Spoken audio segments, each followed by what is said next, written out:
Urban development కావచ్చు, జలశక్తి కావచ్చు, airport authority related issues కావచ్చు.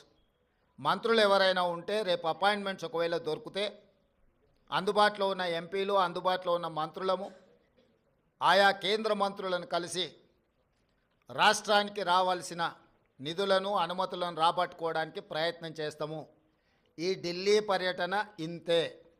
కొంతమంది హరాజ్ పాట పాడినట్టు 26సారి, 27సారి, 28సారి అని ఇట్లా హరాజ్ పాటలు పాడుతారు.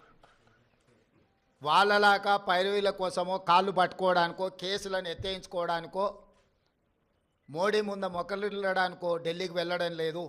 కేంద్ర ప్రభుత్వాన్ని అవసరమైతే నిలదీసైనా రాష్ట్ర ప్రభుత్వానికి రావాల్సిన నిధులు, అనుమతులను తెచ్చుకోవడానికే మేము ఢిల్లీ పర్యటన చేస్తున్నాము.